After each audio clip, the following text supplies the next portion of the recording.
আসসালামু আলাইকুম। আমি ডাক্তার মোহাম্মদ রকিবুল ইসলাম। আমি নাক কান গলা ও হেড নেক সার্জারি বিশেষজ্ঞ। আমি আজকে আপনাদের সাথে একটা রোগ নিয়ে, খুব বহুল প্রচলিত রোগ, যেটাকে আমরা বলি অ্যাডেনয়েড এবং টনসিল। এই অ্যাডেনয়েড টনসিল নিয়ে আপনাদের সাথে বিস্তারিত একটু আলাপ আলোচনা করব। অ্যাডেনয়েড টনসিল মূলত হচ্ছে বাচ্চাদের এক ধরনের টনসিলের রোগ। এটা বাচ্চাদের ঠিক নাকের যে পেছনের যে অংশটা থাকে, সব প্যালেটের পিছনে, যেটা সাধারণত আমরা দেখতে পাই না, এটা শুধুমাত্র দেখা যায় এক্স-রে করলে, যেটাকে আমরা ন্যাজোফেরিংস বলি। এই ন্যাজোফেরিংসের পিছনের অংশে থাকে। তো এই ধরনের বাচ্চাদের যে সমস্যাটা হয়, বাচ্চাদের ঘন ঘন সর্দি লাগে, বাচ্চাদের নাক দিয়ে পানি পড়ে, এবং এই ধরনের বাচ্চারা রাতের বেলা মুখ হা করে, এরকম হা করে শ্বাস নেয়, যেটা আমাদের বাচ্চাদের মা বাবা অনেক সময় দেখতে পায় না, বা ওইরকম ভাবে দেখা হয় না আর কি। এই ধরনের বাচ্চাদের যেটা সবচেয়ে বড় সমস্যা হয়, ঘন ঘন সর্দিটাই লেগে থাকে বাচ্চাদের। কিছুদিন পর পরই বাচ্চা অসুস্থ হয়ে যায়, এবং অনেক সময় দেখা যায় যে এই একই কারণে বাচ্চার কানে প্রদাহ বা কানে যন্ত্রণা শুরু হয়, কানে ব্যথা হয়। অনেক সময় এই একই কারণে বাচ্চাদের কান থেকে পুজ, পানি, এই ধরনের সমস্যা নিয়ে বাচ্চারা আসে। এই ধরনের বাচ্চাগুলা দেখা যায় যে একটা সময় যদি দীর্ঘদিন যাবত তার এই ধরনের সমস্যাটা থেকে থাকে, তাহলে দেখা যায় যে বাচ্চার শারীরিক যে মুখের যে আকৃতি, সেই মুখের আকৃতির কিছু গঠনগত পার্থক্য পরিলক্ষিত হয়। যেমন চোয়ালের নিচের দিকের অংশটা অনেকটাই বৃদ্ধি পেয়ে যায়, নাকটা অনেক বড় হয়ে যায়, মুখ হা করে বারবার হা করে শ্বাস নেওয়ার কারণে তালুটা উপরের দিকে উঠে যায়। তো যেটাকে আমরা সামগ্রিকভাবে বলি অ্যাডেনয়েড ফেসিস। তো এই ধরনের বাচ্চাগুলা একটা বড় সমস্যা হয়।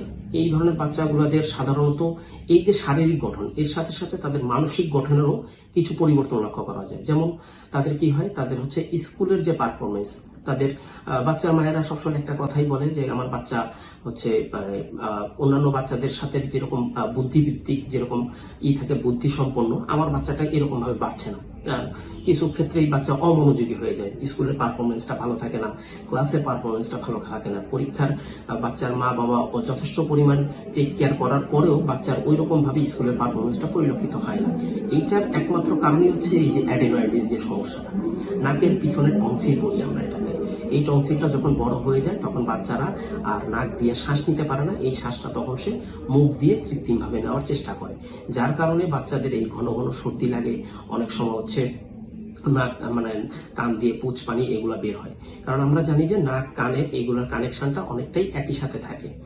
আর এই ধরনের বাচ্চাদের শারীরিক বৃদ্ধিটাও ওইভাবে আসে না, যার কারণে বাচ্চাদের স্কুলের পারফরমেন্সটাও অনেকটাই কমে যায়। তো এই ধরনের বাচ্চাদের ক্ষেত্রে আমরা একটা পরামর্শ দিই। প্রথম দিকে যেটা হয় যে আমরা পর্যবেক্ষণ করি, বা কনজারভেটিভ যে ট্রিটমেন্ট বা কনজারভেটিভ যে ম্যানেজমেন্টটা, সেটা আমরা দিয়ে চেষ্টা করি যে বাচ্চার যতটুকু উন্নতি সাধন করা যায়। আমরা কিছু মেডিকেশন দেই, এই মেডিকেশনের ফলে বাচ্চারা দ্রুত সুস্থ হওয়ার চেষ্টা করে বা দ্রুত সুস্থ হয়। যে সকল বাচ্চারা এই ধরনের মেডিকেশন দেওয়ার পরেও দেখা যায় বাচ্চা সুস্থ হচ্ছে না, বা তার কিছুদিন বাচ্চা সুস্থ থাকতেছে, যতদিন বাচ্চা আপনার ওষুধপত্র খাচ্ছে বা আমরা যে মেডিকেশন দিয়েছি, ততদিন পর্যন্ত বাচ্চা ভালো থাকতেছে। বাট যখনই আমরা এই মেডিকেশনটা অফ করে দেয় বা বন্ধ করে দেয়, খাচ্ছে না, ঠিক তার 2 থেকে 3 দিন পরেই বাচ্চা আবার অসুস্থ হয়ে যাচ্ছে। তো এই ধরনের বাচ্চাদের ক্ষেত্রে তখন আমরা সার্জারি বা অপারেশনের কথা বলি। তো এই সার্জারি বা অপারেশন করি আমার মতো যারা নাক কান গলা বিশেষজ্ঞ আছে, সেই সকল ডাক্তাররা, এবং উন্নতি প্রযুক্তির সাহায্যেই আমরা এই ধরনের বাচ্চাদের অপারেশন গুলো করে থাকি।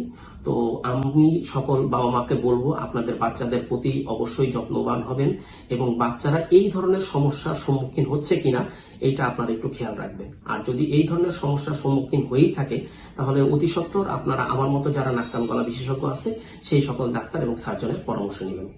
সকলকে অসংখ্য ধন্যবাদ। আসসালামু আলাইকুম।